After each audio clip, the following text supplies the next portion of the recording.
Welcome to the ReaderHouse Author Roundtable, where authors from all walks of life come together to discuss the trials, tribulations, and triumphs of publishing their books.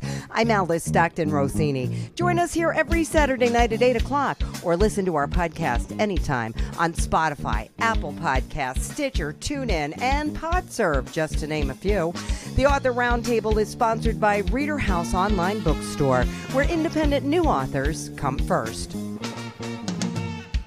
Dr. Terence M. Dorn returns with his final book in his Unmanned Systems trilogy. It is entitled The Unmanned Systems and Artificial Intelligence Revolution. Welcome back, Dr. Dorn, and let's remind our audience just who you are. Give us a little bit of background. I was in the Army 30 years. My specialty was air defense, and it's awfully funny. We really at no time talked about the threat posed by unmanned aerial systems, what people commonly call drones. We never talked about that being a threat to anything. And here we are a few years later, and it's a threat to everything. Well, were drones really in the mainstream when you were still in the Army? You know, I would argue that it certainly was. And the first mechanical one came out around 1917. People don't know that. And then subsequent ones were flown with varying degrees of success in Vietnam and Korea, etc., mostly for surveillance or to draw leaflets. And then around 1982, the U.S. Air Force demonstrated what they could do with Predator in the Balkans. And everyone paid attention and said, holy crap, this is really a game changer. So my answer to your question is yes, it's been around a long time, but nobody until fairly recently, nobody said, what if our enemies get these unmanned aerial systems equipped with rockets and mortars and missiles and guns? Do we have any defensive stuff? And the answer was no. Yeah, there is no such thing as what if. It's already happening. If I didn't have my good looks, I'd have nothing. So there are probably a million smarter people than I that should have been asked or should have thought outside the box and said, we need to start on counter systems now. Not after they come out, but now, while we are way ahead. And they did not. And the U.S. Air Force, the Army, everybody failed miserably. Yeah, so now what? Distinguish between the first book, the second book, and the third book briefly, if you could. Sure. The first one was kind of I don't think you know this, so let me make you aware. And it covered aerial, it covered surface, it covered undersea, on top of the water. And the second one was more, okay, I told you what the threat was. How does that impact the 16 sectors of U.S. critical infrastructure? What that means is if we have no power, basically the enemy is won. And we have civil unrest and all kinds of bad things because the power plants were taken out. So that was book 2. And book 3 really is, it's been 5 years since the first one. So the third book is really, let me bring you up to speed on all the advancements that have been made, and a big chapter on the Ukraine war. And the reason why I put that in there is there have been a lot of technological advancements done as a result of the Ukraine-Russia war. And you might be thinking, well, okay, so what? Well, the so what is some of those systems have migrated from the Ukraine area, where the war is, into the Red Sea. And they were used and attempted to be used against tankers and U.S. Navy vessels. So if they made it out to the Red Sea, which is right next to Saudi Arabia, with the second most known oil reserves, if it's threatening that, which is critical to our economic safety and well-being, then it's only a matter of time before it shows up in the port of Baltimore or somewhere else to shut down operations. So that was the third book. Give me an example of the thing we should be most concerned about that you talk about in your book. A lack of acknowledgement by our government that there is a threat, and we are wholly unprepared for it. I can take a speedboat, drive up the Mississippi, and I use this, I think it's in the book, as an example. I go hire 5 college girls to put on little bikinis and to jump up and down and giggle. Everyone that is passing the boat is going to be looking at them, not me. And they're certainly not going to be paying attention to anything that I have in tow behind my speedboat. I have unmanned undersea systems equipped with explosives and magnets. They will veer off as I pass and go attach themselves to an oil tanker, to a merchant vessel. There are all kinds of critical infrastructure facilities along riverways. All you have to do is go attack or clog up the intake, because a lot of them suck water to cool engines and power plants inside and other things. So all you have to do is feint an attack, and there'll be an overreaction, and that facility will be shut down. And that oil tanker that explodes because I planted a bomb on the hull and nobody knew this was going on while everybody stared at the 5 girls in the back giggling, I've just won. I have shut down a riverway, a major one. And that should be of great concern, because the Coast Guard is responsible for providing security of the 25,000 miles of U.S. rivers, lakes, and other coastal waters. And they are completely, wholly unprepared to do that. How do you know that? Are you privy to conversations that might be going on that are not public? Everything that I write about and talk about is all unclassified. Because I'm incredibly boring, all I do is read and research and write. So it's all out there. And I did work at DHS for 2 years, and I did talk with Coast Guard people. And I said, do you have systems to take out like an underwater threat, or to pick up an underwater threat like on a sonar, radar, that type of thing? And the answer is no. So have you sent your books to somebody at the Pentagon? I don't remember the last time I sent it to anybody in the Pentagon, but I believe I sent it to the Secretary of Defense and others. And almost never have I received a, hey, thanks. Never have I received a call saying, hey, come in here. We want to talk to you. You know, we want you to lead an effort, because apparently we do need help. Never, ever have I gotten a call back. I did get a thank you card from a retired Army 4-star who said, you keep writing and doing what you're doing. It's very important. Well, that's fantastic. How about you get me in a position where I can help my federal government with this huge issue? I have given this presentation in various forms to over a dozen federal departments and agencies, including the Secret Service, the FBI, DHS, and others. And all of them, oh, wow, oh, my God, oh, you scared me. All of them the same reaction. All of them the same questions. What do we do? How do we get ahead of this? How do we defeat this? I give the same answer every time. And yet none of them, and the FBI was the closest, none of them have said, please come help us, or hire you as an expert, something, and help us. The FBI was the closest. They said, we were told we couldn't hire SMEs like you a while ago. They stopped that program. But we really need your help, and can you help us? So I helped them. I teach national security courses for the American Public University System. My students have quoted me in their papers. I'm trying to get into the university bookstore. So I'm doing things to get it out. This is just not my number one priority. And that's unfortunate, but I have other real world things that I'm doing. What could you possibly be doing, Dr. Dorn? Come on.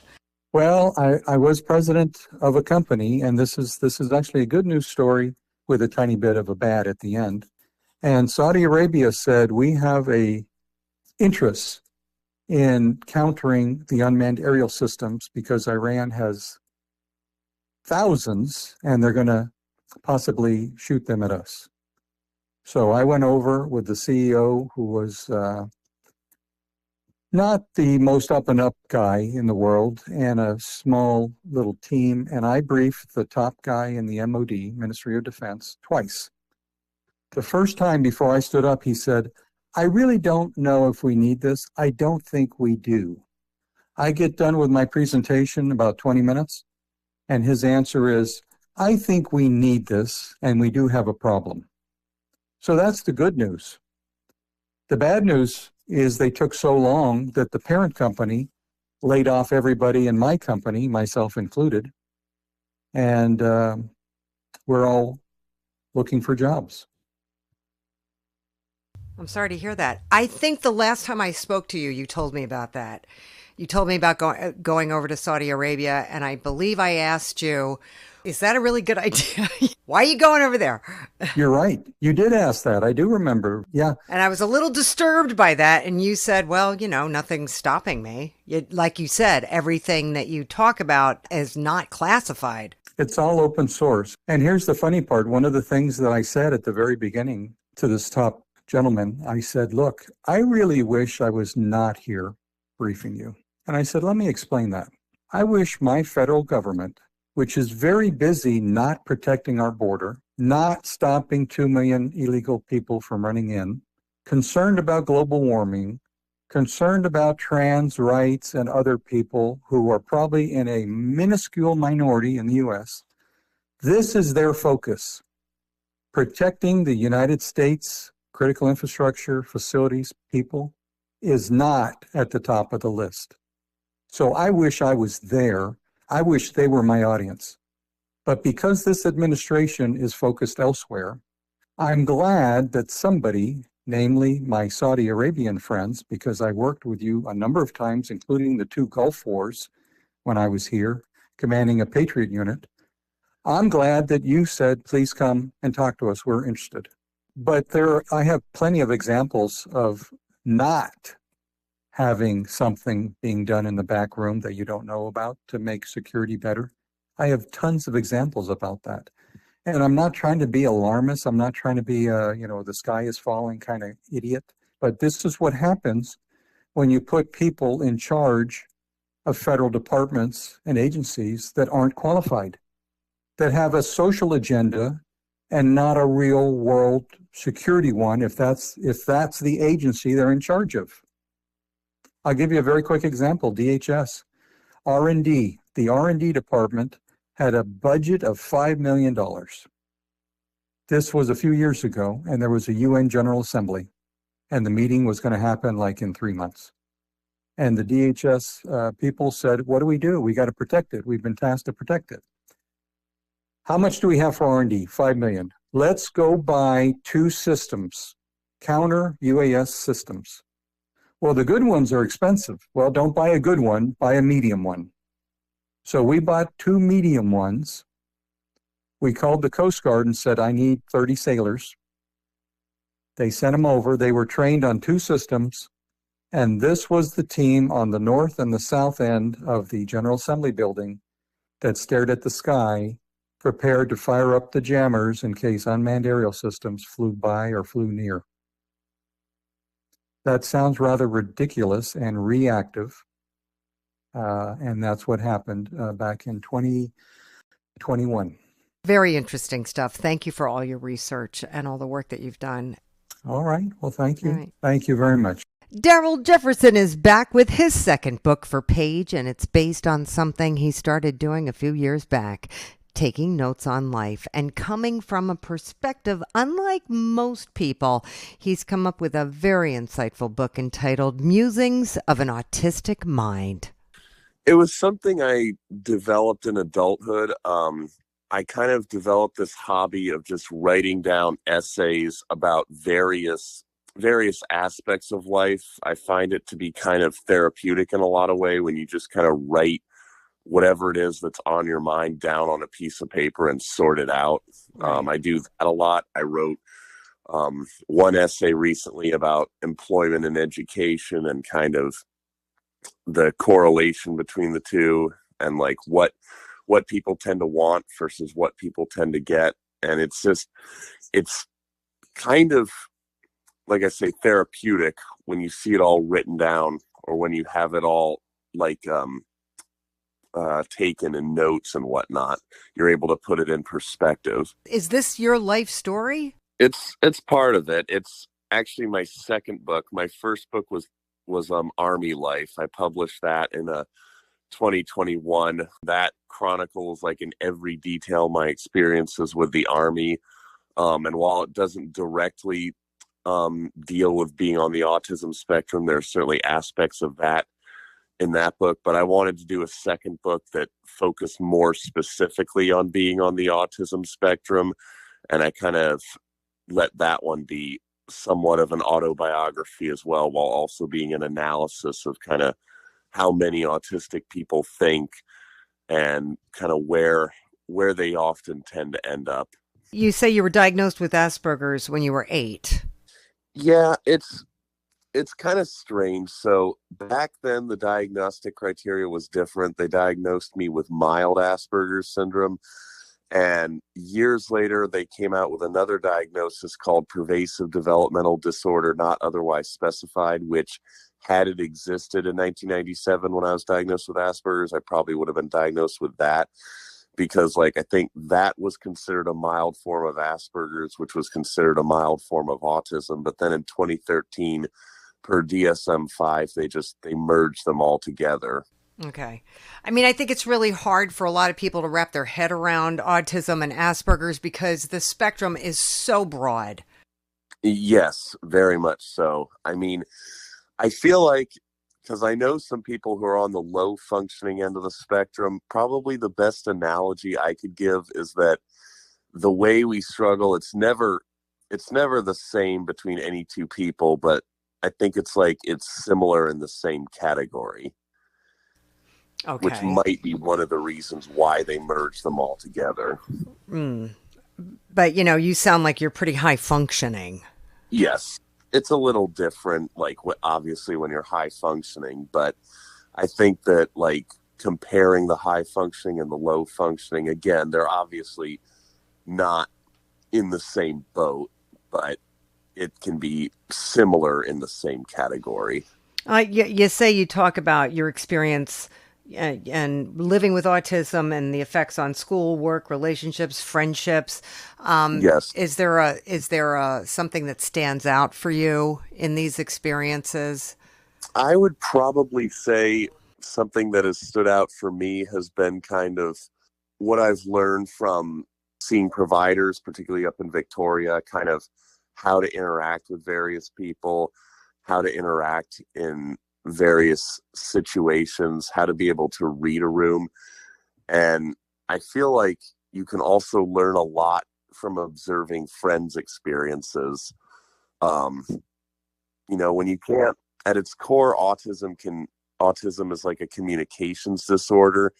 Some people, many people on the spectrum, they'll speak and what they say might not come out right, or they'll spend a lot of time kind of figuring out how to let it come out right. But I find that when you kind of just sit and observe, you can learn quite a bit more, and then you can apply that to one of your own relationships. Do you give examples in the book? Yes. I gave some examples of observing friends' relationships. There's quite a bit that I think you can learn from that, mostly about the importance of communication and being able to find solid middle ground. There was one provider I saw in Victoria that I've learned an awful lot from. I think you learn a lot about, as a man, how to treat women, how to care for their needs, but at the same time not be so focused on that you're kind of babying them, and being able to find the middle ground between the two. Good example. There's this one friend I've had since middle school, and he's been in all kinds of toxic relationships, but now he's in a more positive one. The relationship that he had with his wife, I go over there many times over the years, and they'd be fighting about one arbitrary thing or the other. And a lot of it had to do with one of them having very rigid thinking about something, or not being willing to help the other person out, or not being able to, pull their fair share of a task. A few years later, I got a chance to observe him with his current girlfriend. I think she's now his fiance, eventually wife, but I've observed them interacting. And one of the things I mentioned in the book is she didn't just sit and boss people around when we were trying to perform a task around the house. She would actually help out with the task. She would work with him and also with me to try to figure out what the best solution for it would be, rather than just stick with the rigid thinking and insist on one thing be done. that was probably be the best example I could say as far as that is So concerned. is your hope that people will better understand how to communicate? I think that's certainly part of it. I think it's another hope I have is that people will understand how autistic people think, or what autistic people go through, the kinds of things that autistic people can be prone to, what we're good at and what we're not good at. And I think another hope I have is that through all that, through the understanding of the thinking, that people might be able to work with autistic people better, whether it's in, work, a friendship, or a relationship. Do you think there's people out there undiagnosed? I think there's many people out there undiagnosed, actually. I mean, the statistic I saw is that a little over 2% of the population is diagnosed with autism. I think it's probably higher than that. I think if you factored in undiagnosed, it'd probably be over 5%. But I actually think, like some disorders, one of the disadvantages that comes with it becoming more and more well known is that people sometimes use it to put other people in a box, or people might use autism as a label, kind of like how some people use narcissist as a label. So there's misunderstanding there as well. I would think hearing from someone like you could be really beneficial in an educational setting. I'd be more than happy to do an event like that. I think that would probably help with spreading autism awareness. I've come to realize, though, there is kind of a price for everything. And as autism awareness can spread, so can some negative stigmas, as with any other disorder. But I'd be open to setting up an event like that for sure. Mostly I'm just kind of going through friends, spreading the word through that. I'm also hoping to, when we get to the advertising phase, hoping to spread it on social media like I did with my first book. And then I'm also hoping to go to a couple colleges that I went to nearby. Both of them are within driving distance. Probably spread some awareness around there. If it's been a while since I've been there, but I can certainly look into establishing a connection there because I'm an alumni. Okay, so you can get out there, you can talk to people. I have to ask you, do you have to take medication? Well, it's funny. Autism goes hand in hand with some other disorders. Yes, I do take some medication when I go to work or anytime that I have a day that I really need to study. Another thing that I find helps is fitness. I run 2 to 5 miles every other day, sometimes 7 to 10 on weekends. So that certainly has helped keep my mind focused as well. And as for focusing on work right now, I have a boss who's understanding of the spectrum, so that's helped out a lot as well. Part of the reason why I am a little reluctant about leaving my current job is, I know that if I go to another job, even if it's one that's higher paying, that I may need to start all over again with getting that understanding. Well, you're a young man, so anything's possible. Totally. You got a lot of time. As I get older, though, I just got to make sure to use it as wisely as possible. That is so true. Well, I really enjoyed talking to you, Darryl. Thank you so much. Thank you so much. Writing has always been an avocation for L.J. Thomas, but that could change now that she's written her first book entitled Our Darkest Nights. I started writing as a hobby when I was about 14, and then it kind of turned into something that I enjoyed doing all the time. And I wrote my first book, which eventually turned into Our Darkest Nights, and I showed it to a friend of mine, and she's the one who actually told me that I should try and get it published because it was good. Okay. How long ago did you write it? By now, it's probably been about a year. Okay. or a year and a half since I wrote it, since I first started writing it. What was your inspiration? So I love to read and I love to write, and I love fantasy and dark romance and horror. And so one day I kind of just was sitting and was like, I have some ideas. I could write a story. I could write a book that's kind of like the ones I've been reading. So I sat down at my computer one day and I was like, okay, I have this idea. So this is the main idea. And then from that, it kind of developed into characters and then what the characters would be doing. And then a plot started to form. And before I knew it, I had a book.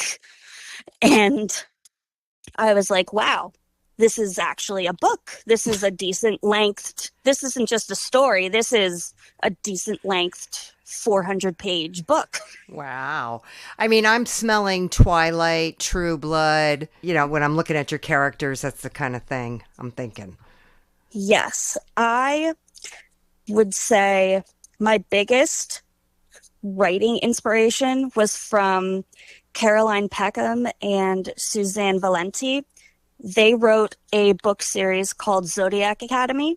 Okay. And I absolutely fell in love with that series. And it's kind of on a similar basis of you have these college-aged fae who come together and they go to school, but then they also start to realize that they're part of something a lot bigger than just being an ordinary fae. That, there's this great evil in the world and they're actually destined to stop it. For those who don't know, what is a fae? So a fae is a term that basically refers to any mythical being. So that could be werewolves, vampires, fairies, sirens, kind of any kind of mythical being that you could think of could fall under that term of fae. So what'd you come up with? So my story is about a group of college-aged fae who discover that they're part of this ancient prophecy that is destined to save the world from evil. And you have these characters that kind of have their own agenda for life. And then all of that is kind of thrown out the window when they find out, oh my gosh, there's this evil in the world and there's this ancient prophecy that people just thought was made up. But no, it actually is real and it has to do with me. And how does it have to do with me? And why me? There are 4 main characters who each have their own narrated chapters. So first you have Nyx, Nyx is a dragon. So she has I refer to it as their fae form, which is kind of like their humanoid form. And then her dragon form, which is this big navy blue dark dragon. So she's kind of like the odd one who doesn't really know where she's going in her life and is just kind of trying to take it day by day. And she's dealing with her own personal struggles, which have to do with her sexual orientation, with how that's affecting her family and her friends. And she kind of has this rock of a best friend who is kind of like this is my person, I always need this person, who is another one of my characters, which is Luna. Luna is kind of this very beautiful, petite, gorgeous werewolf who has a boyfriend, and her life is kind of destined around her boyfriend, who is another main character, Ryder. And she's kind of like, my life is going to be with Ryder. We're going to finish school. We're going to be together. We're going to be mated. It's in the stars. It's going to happen. But on the side, I have my best friend, Nyx, who's always going to be part of my life. But when we finally grow up and move on from school, she'll be there, but like my life is going to be with Ryder. Then you go to Ryder, who is the boyfriend of Luna, who is also a dragon. He's referred to as a storm dragon, meaning he has the power over lightning, the element lightning. And he is very much dealing with Luna being, this is my mate. When we're done with school, we're going to get married. It's going to be the two of us forever. And then you have Nyx, who Ryder really doesn't understand, because Nyx is, like I said, the oddball, kind of quirky, and he really doesn't understand her. And he would like nothing better than for Nyx to kind of go off on her own and leave him and Luna alone. So one of the struggles of him is learning more about Nyx and maybe why she is the way she is, and learning to accept that it's okay for Luna to kind of love, I put that in quotations, love more than one person. Because there's all different types of love in the world. There's the love you have for your partner. There's the love you have for your friends. There's the love you have for your family. So that's one of the struggles that Ryder gets to learn throughout the book. So they're going through all these personal struggles, and meanwhile they're supposed to save the world. Yes, Wow, exactly. That's a lot. That's a lot to carry around. Oh, yes. This is a series.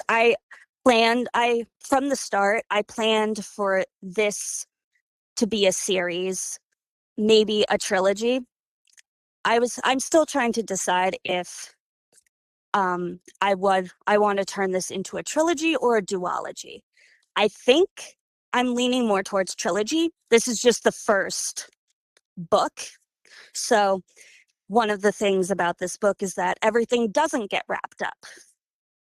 You know, there's a lot going on in the first book. And you're definitely going to have questions. And there are definitely going to be things that are answered and things that are left open. And I'm hoping that my audience will want to know more, so that they want more from this trilogy, more from these books, more about these characters. Any thoughts on building an audience? So my target audience, this book is mainly geared towards 18 to 25-year-olds. That was my age range. And I have a team with me from my publishing agency that is helping me put together social media and different marketing techniques. So me just kind of being me and pushing it out there through my social media and my personal ties with people is how I will get it out. But then they are also helping me to get it out there. All right, LJ Thomas. Thanks. Oh, you're welcome. Thank you so much for your interest. A medical mystery and victim of circumstances, Chanelle Fleary has written her autobiography. It's entitled Unveiling Life's Tapestry. But Chanelle, it just doesn't sound like you're done yet. What's going on here? No, I'm not done yet. But actually, I have been a home engineer, a stay-at-home mom. I took care of my family. I put myself on hold. Okay. And when my husband decided to join the military, and he told me to stay, asked me if I could stay home, take care of the kids. I said, okay, no problem. So I've been home I have not physically worked outside the home for 23 years. Okay. And I started to reinvent myself. So when we had moved to Hawaii, I started my own business, selling adult toys and novelties. Oh. Yeah. So I used all my savings to do that. And then in 2020, we moved to Virginia, and I went back to school, became a psychologist, but I felt like something else was missing. I wanted to help people at a different pace than helping them through it's psychology. It's a lot of politics being a psychologist. So where I wanted to help, I didn't think that degree was really going to help me. So I did certification in sexuality, a certification in life coaching, happiness coaching, and I kind of locked it all together and created Intimate Coach, a love, sex, and relationship coach. And so I felt like, you know what, maybe if I write a small book about myself, I'll be able to get more clients and, customers. So that's how I decided to do that about myself. I know I have a story to tell, and I feel like my story is going to help others. What is it about your story that is so compelling? It is showing resilience and tenacity, the will to survive, the will to be an overcomer, and not allowing my circumstances to keep me from next level. Are you talking about, the fact that your husband asked you to stay home for 23 years, you did it, and then he decided to leave you? That had to really be a gut punch. Yeah, it is a gut punch. But this is happening after the book has been published, like him deciding to leave me. In your life, did you have other struggles? Yes. So I'm a medical history. I was diagnosed with autoimmune hepatitis back in 2005. Okay. And I was given 2 weeks to live. Yeah. And so that strength and my kids was very small at the time. The stress was insurmountable. The amount of stress that I was under, having to care for 3 small children while, my husband do his thing. And so that strength to survive, like, who's going to care for my kids? Who's going to take care of them if I should die? And so just trusting that God was in the mix and trusting that he had my back. I do believe that, my story is and for years my sister been saying, you got to tell your story. You got to tell your story. There are a lot of people out there that's battling, and you're just gracefully just moving through. So, And then in 2018, I was hospitalized again because my liver had failed, actually. And the doctor was like, when I tell the doctor I needed some days before he said, you don't have days. You need to go. I need to put you in the hospital today because you don't have days. So, yeah. Wow. How are you now? What happened that enabled you to, something happened? How did you overcome this? Mindfulness. Okay, so mindfulness, I started because the catch-22 that I'm in, apart from having autoimmune hepatitis, I also have lupus. So the medication that can help me with the autoimmune hepatitis affects the lupus, and the medication that they use for the lupus affects the autoimmune. Oh my gosh. So basically, I'm doing more natural stuff. So I had to look at a more natural way of living to be able to propel me to the next level. So what is it that you have to do? Is this all in your book? It's not all in my book. Some of it I just touched on it because then I really wanted to write a different book on living with autoimmune disease. You say your book focuses on overcoming insurmountable odds. Yes. So you have to discuss it on some level, right? Yes, I did. And you say mindfulness, just like, are there particular things that you do? So yes, I have like in the morning, like I have a whole routine. Like my mornings are, I wake up, I pray before I even put my feet on the ground. I lay in the bed, I pray. I'm thankful. I have gratitude, and I wake up. And I said, despite what may happen today is going to be an amazing day for me.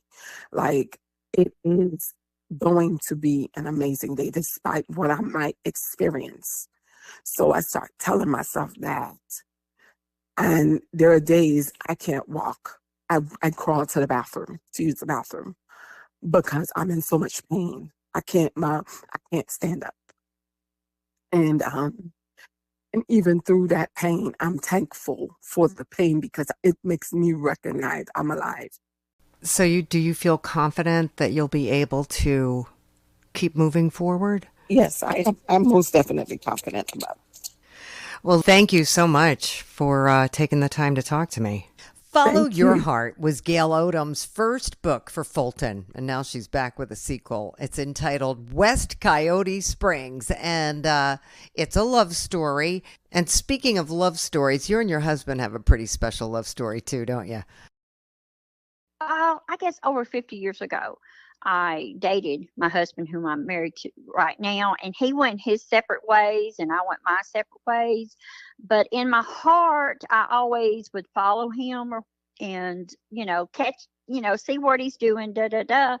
And so, Follow Your Heart would come to me one night just laying there, and so I started writing about Della. Butterfield and Travis Reed, and it's a Western. So, just going through their lives and stuff. And when we finally married in 2015 is when I kind of picked up Coyote Springs as a sequel to Follow Your Heart because Della and Travis had so many trials and tribulations that they were going through. Well, I got to tell you, your synopsis really leaves you hanging because these two women are just kind of hanging out. Della's on the porch, Nellie's in the kitchen. There's a buggy. Mm-hmm. Della comes up to somebody that she knows in the buggy. His name is Jim. And next thing you know, her body's being pulled into the buggy, and she tried to scream. Her hands were covering her mouth. She fainted. What is going on here? Okay, I left you off as far as Della was caught between, you can say, three men. Of course, Travis, because she loved him, but he had his little past. And there was a cow potter who was hired by a local rancher, Stuart Granger. So in order to kind of, I guess, persuade Della to sell Coyote Springs was, had its own little secret. Della at the time didn't know either, but the rancher knew. And anyway, this gambler, he was really something else, and he double crossed the ranger of the Granger, So Della, like I said, was so caught up in all of this, and it led the two men to really fight over her. She was kidnapped. In fact, forced to, let's say, do things that she didn't want to do, as far as wanting to get married so he could have control over the property. But there was also a little other characters in there that kind of helped it along. And then there was a murder trial coming up for Kyle Potter. because he had got caught once for kidnapping Della, and this is the second attempt. And anyway, she has to go through all of that, and she was thinking everything was over with because he escaped. This Cal Potter had escaped from his trial, and he was on the lam. So she was a little bit leery, had let her guard down, and that's how she kind of got re-kidnapped again. But there's so many different events in the book that leads up to the climax that she gets stronger, and the ending is like all that she had wanted, and everything had turned out really, really well. So you wrap it up. Yes, I wrap it up as far as the ending of everything that she's went through, because in the first book she was young and she had to learn to get a grip and grow on her own, because she couldn't, from what she went through, she just got stronger with each minute and everything, and had to take control of her life, and she did. Is Della based on anyone you know or any experience you've ever had? No, not really. As I said, I love Westerns, and I just it was just a character that I thought would be good, because she was 10 years old when she come to Rosewood with her parents. They were on a wagon train, and her mother got sick, and they had to stop in Rosewood, and this is where Della had to stay. And there was Miss Nancy. She had a saloon. So Miss Nancy took her under her wing after her dad had kind of drank himself to death, and everything. So after the years, Della then had to turn and work for a living. Okay. So, and she always wanted something more, and that's where Coyote Springs had come into. She had gotten the land from some people, and she had built like a boarding house. Jim would come from the town and bring out boarders and things like that. And her and Nellie was, making it. They were trying to, have a different type of life. So your characters sound like so much fun. I've got several different ones in there that I think that are really, really neat. We got Doc and the sheriff, and there's other sleazy characters, but all in all, it's kind of rounded off with, how can you say, they come full circle on what they do and everything in the book. Do your friends know about this book? Do you do book signings? Oh, I want to. I'm trying to get one done, but all my friends, family, and everything, I've been, sending them out, and a lot of them have read it and they love it. They're ready for a third. How did you get the word out about your first book?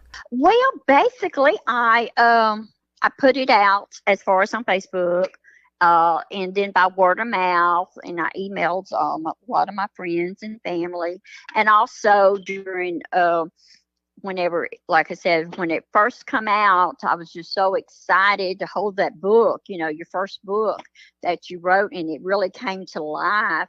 Had a little get together and was able to let everybody read it. So they were excited and got them a copy and were able to tell all their friends. Really a pleasure to talk to you, Gail. Thank you so much.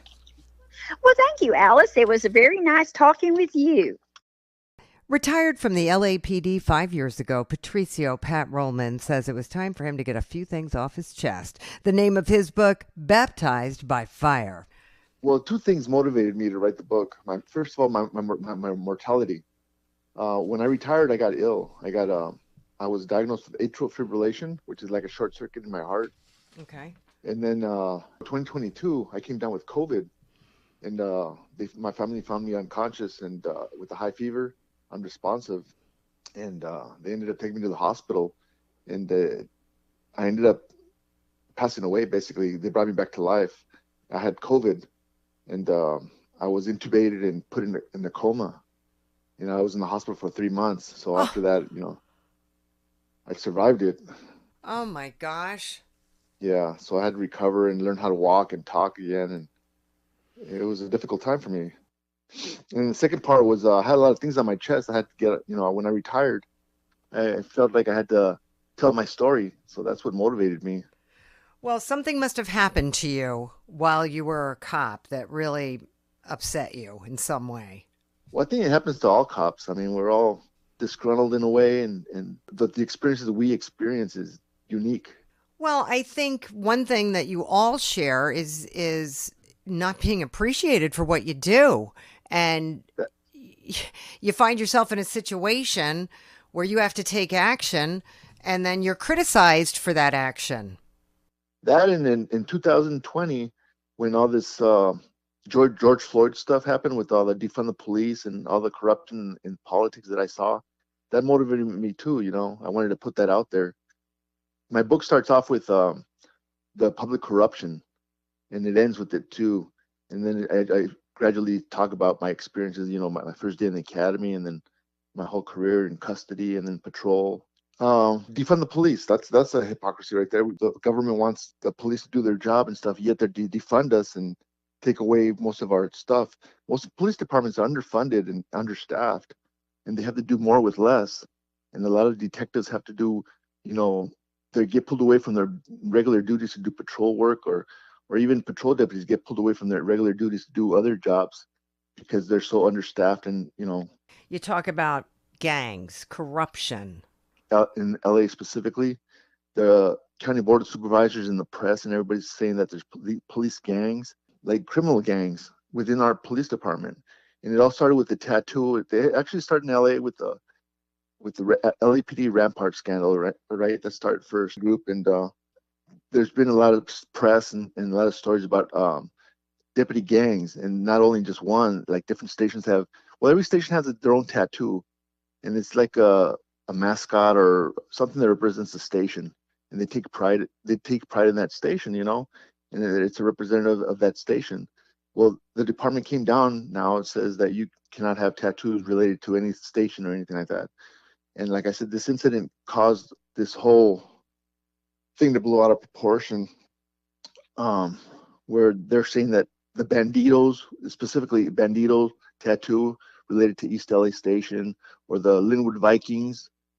Linwood Station had a tattoo of a Vikings, and one of our commanding staff, actually the undersheriff, Sheriff Tanaka, he was the undersheriff. He had the tattoo of the Linwood Vikings, and they blew it out of proportion, like it was like a gang, which in reality it wasn't really a gang. They're saying that the gangs control the stations and that they were involved in criminal activity, which is not true. I mean, even the military has tattoos, like the Navy Seabees or the Navy SEALs. Different units have their different tattoo, or different groups that represent that unit.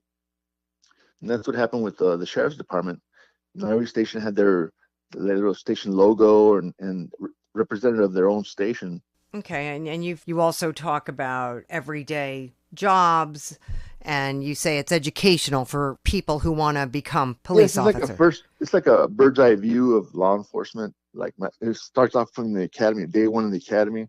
I basically articulate what people go through in the academy, and then work in custody, all the mundane jobs and all the things that we have to put up with and do from day to day, including patrol. When there's some stories in there about when I worked patrol, I was involved in a shooting too. That's in there, and I provide all the documents. I mean, I provide receipts of all the stories I tell. You also talk about undeserved promotions. Yes, there's a lot of nepotism within our department, and I expose a lot of. That's part of the corruption that I expose. That a lot of people get promoted because they're related to somebody, or because they contribute to a certain campaign of a sheriff, or there's a lot of corruption within. Why the title Baptized by Fire? Well, a lot of the stuff that we go through in law enforcement, it's kind of like trial by error, or sink or swim, and that's one of the titles that keeps coming up. Is when you're exposed to certain elements, you become baptized by fire. And a lot of the things that I experienced within the sheriff department, we weren't trained for that. I mean, we were trained for certain things, but a lot of stuff that human beings revert to their instincts, training, and experience to deal with certain things or incidents in their life. And a lot of things that occurred to me, we weren't trained for that. So I considered it baptized by fire, trial by error, Okay. How are you sharing your book? I started off with my partners. I distributed my manuscript to my partners and tried to get feedback that way. And a lot of people said, "Yeah, good job." And a lot of people were saying, don't put that information out there. You should be in fear for your life and stuff like that, that I was going to get death threats. There's the positive and the negative side of it. So right now, the only promotion I have is word of mouth. And I did a podcast too on YouTube. It's called the Prime Initiative. And he's an ex-deputy that he quit the department and he started doing podcasts. So I came on this show to promote my book. How'd that go? It went well. Okay. I'm not too much of a public person. That's why I use the pseudonym Pat Rolman. It's actually patrolman. If you put the words together, Pat Rolman is patrolman. Is Patricio your real name? No. You want to stay under the radar, but you still hope that people will pick up your book. Yeah, I'm not too much of a public person. I'm not too much into social media or anything like that. I put the book out just to tell my story, and then hopefully it helps out a lot of people that want to join law enforcement and see what law enforcement is really like. Okay. Thank you for taking the time to share with me. Thank you. We hope you enjoyed this edition of the ReaderHouse Author Roundtable, where authors from all walks of life come together to discuss the trials, tribulations, and triumphs of publishing their books. I'm Alice Stockton Rossini. We hope to see you back here every Saturday night at 8 o'clock, or listen to our podcast anytime on Spotify, Apple Podcasts, Stitcher, TuneIn, and PodServe, just to name a few. The Author Roundtable is sponsored by ReaderHouse Online Bookstore, where independent new authors come first.